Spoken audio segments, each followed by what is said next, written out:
Donc, je me présente, Josée Théroux, je suis directrice de l'expérience client chez Necando Solutions. Aujourd'hui, je vais vous parler de la loi 25. On va faire ça le plus simple possible. Plan de match, rapidement, une introduction. La loi 25, ça ressemble à quoi? C'est quoi? Quelles sont les responsabilités, les obligations dans votre organisation? Donc, comment ça vous concerne? Les renseignements personnels, c'est quoi ça, un renseignement personnel? Qu'est-ce qui est inclus dans un renseignement personnel? Et dans votre réalité au quotidien, qu'est-ce que c'est? Donc, au niveau de la loi 25, donc l'introduction, moi, la question que je vais vous poser, c'est est-ce que vous êtes conforme? Donc, ça fait déjà quand même quelques temps qu'on en entend parler. Le dernier volet d'implantation, c'était le 22 septembre dernier. Donc, on a quand même eu 3 phases. Est-ce que vous vous êtes conformé? Si vous vous êtes conformé, est-ce que vous avez fait une mise à jour depuis votre conformité originale? Parce qu'il ne faut pas que ça devienne une résolution du jour de l'an. Là, hein? Si on dit qu'on va s'entraîner au gym, il faut y aller plus qu'une fois. Donc, au niveau de la loi 25, en fait, c'est simple. C'est une modernisation des lois actuelles. C'est vraiment basé sur la loi européenne.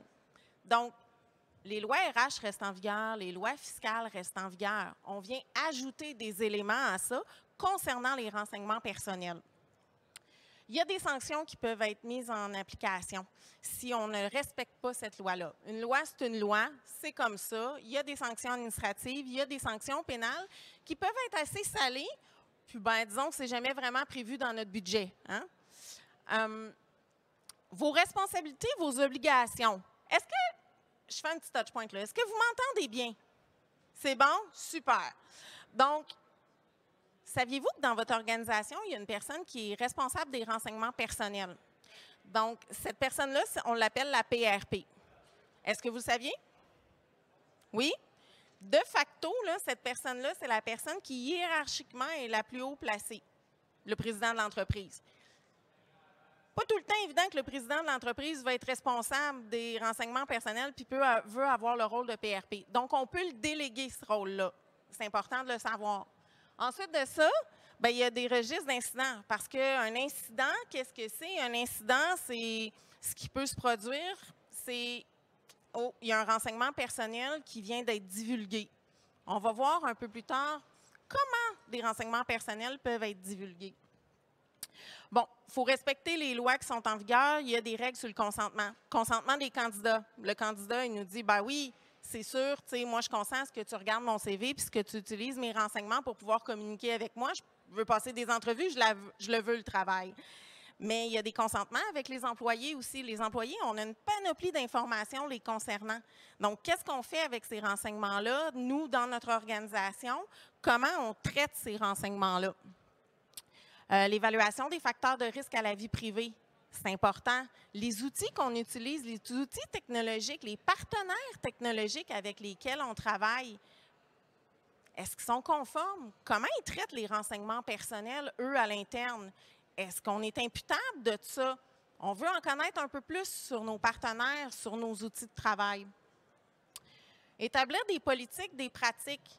Partager l'information, le mentionner à nos employés, le mentionner à nos partenaires, ce qu'on fait avec les renseignements personnels dans le quotidien de notre organisation, c'est important parce que les gens veulent savoir, ils veulent comprendre, ils ne veulent pas que leurs renseignements soient divulgués un peu partout pour toutes les sauces. Respecter le droit à la cessation, à la diffusion, c'est important. Moi, j'aimerais ça que mon profil soit effacé de votre site d'achat. Hein? Je ne veux plus acheter chez vous. J'aimerais ça que mon profil soit effacé. J'aimerais ça que les renseignements me concernant, vous ne les possédiez plus. Il faut le mentionner et les gens ont le droit. Un renseignement personnel, c'est quoi? Un renseignement personnel, en fait, c'est ce qui nous permet d'identifier quelqu'un. Si je parle, exemple, d'un cardiologue qui est basé en Gaspésie, ça se peut qu'il y ait juste un cardiologue en Gaspésie, donc c'est plus facilement identifiable pour cette personne-là. Si je parle d'un cardiologue à Montréal, ça se peut qu'on ne sache pas trop de qui je parle parce qu'on a entre autres l'Institut de cardiologie ici. Donc, il y a plusieurs cardiologues à Montréal, fait qu'on ne sait pas nécessairement de qui je parle. Donc, ça ne permet pas d'identifier la personne si je parle du cardiologue à Montréal versus celui en Gaspésie. Il faut faire attention. Parce que Josée Théroux, sur LinkedIn qui a fait une conférence à InCyber, ben, je vous confirme, là, il y en a juste une, puis c'est moi. Vous avez la chance de me voir aujourd'hui. Les renseignements personnels, ben, c'est des coordonnées d'employés. Là, vous allez me dire, OK, là, la loi 25, ça concerne juste les employés de mon établissement, de mon organisation. Ben non, hein, je vous vois aller, vous êtes comme non, non, non. Non, non, non. C'est des renseignements concernant vos fournisseurs, des renseignements concernant vos partenaires d'affaires, des renseignements concernant vos clients. Pourquoi? Dans votre CRM, ben, hey, Georges, aujourd'hui, c'est sa fête. Moi, je l'ai noté. Je ne sais pas quel âge qu'il a, je ne sais pas son année de naissance, mais je sais que c'est le 30 octobre.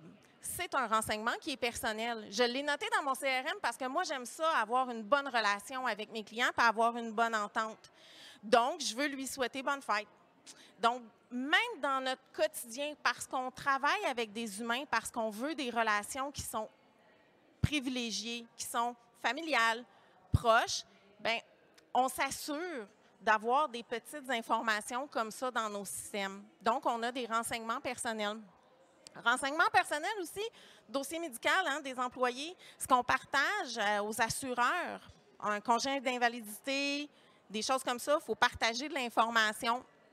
Souvent détenus par les ressources humaines, souvent détenus par les gestionnaires des différents départements de l'organisation, bien évidemment. Les enregistrements, là, ma voix, quand j'appelle mon service Internet, parce que là, je travaille dans la maison, ça ne va pas bien, j'appelle mon service Internet, cet enregistrement peut être conservé à des fins de formation. Ben oui, mais c'est ma voix. Ma voix, elle est unique. C'est la mienne. Donc, c'est un renseignement personnel. La journalisation du site Internet, là, hein? Tout le monde dit, ouais, c'est fatigant actuellement, là, quand je m'en vais sur un site web, les cookies, les pop-ups, j'accepte pas, qu'est-ce que je fais, je personnalise pas. Ça, c'est la pointe de l'iceberg de la loi 25, en fait, parce que c'est plus que ça, la loi 25, mais ça, c'est ce que tout le monde voit rapidement. Ensuite de ça, on a les renseignements personnels sensibles. Le groupe ethnique, les croyances religieuses. On a les renseignements financiers.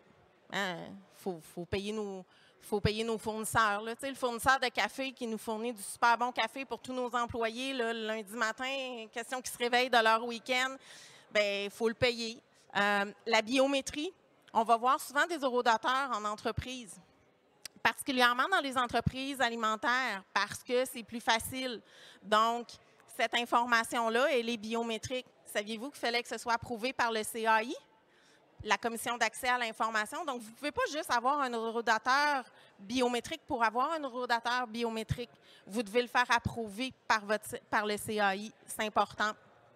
Les identifiants uniques, comme les numéros d'assurance sociale, ça en fait partie également. Au niveau des exemples, les renseignements personnels là, sont assujettis à la loi 25 tout au long de leur cycle de vie. Le cycle de vie d'un renseignement personnel, en fait, c'est à partir du moment où vous le collectez jusqu'à sa destruction. Je vais reprendre un exemple d'employé. Il a travaillé avec nous 20 ans, on l'a célébré, il a quitté, il a pris sa retraite, ça va bien. Ça fait 20 ans qu'il n'est plus dans l'entreprise puis qu'il est à la retraite. À un moment donné, on se dit, bon, bien, qu'est-ce que je garde de son dossier, qu'est-ce que je ne garde pas? On se réfère à différentes lois, dont des lois RH. C'est parfait. Il y a certaines informations qu'on veut peut-être garder, d'autres pas nécessairement. On va en anonymiser aussi. Mais jusqu'à la destruction, les informations de cet employé-là sont assujetties à la loi 25. Donc, c'est important de les conserver, c'est important de les détruire à un moment donné. Dans un monde réel, ma discussion autour de la machine à café le mardi matin avec mon collègue de travail qui est juste ici, puis là, on se jase, puis on parle du dossier de maladie de madame qui est ici. Pas sûr que madame serait bien contente que tout le monde en cafétéria entende ce qui se passe dans sa vie personnelle. J'ai fait l'impression d'un document, puis là, le photocopieur ne fonctionne pas bien. Moi, ça m'arrive tout le temps. Je suis pressée, je change de photocopieur, ça sort à l'autre place, mais je ne reviens pas au photocopieur numéro 1. le dossier avec le numéro d'assurance sociale et la photocopie du passeport de mon employé parce qu'il s'en va en voyage et rester là.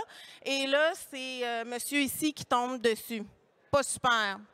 Ensuite de ça, je m'en vais dans un café, je me connecte à l'Internet du café ou l'Internet général dans un endroit.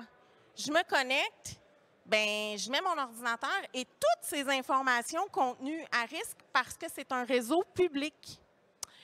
Je vais en voyage. Je pars avec mon laptop, ma valise, mon petit kit, sans faire exprès. J'oublie, je le perds, je me le fais voler. On le sait, là, beaucoup de passwords sont automatisés.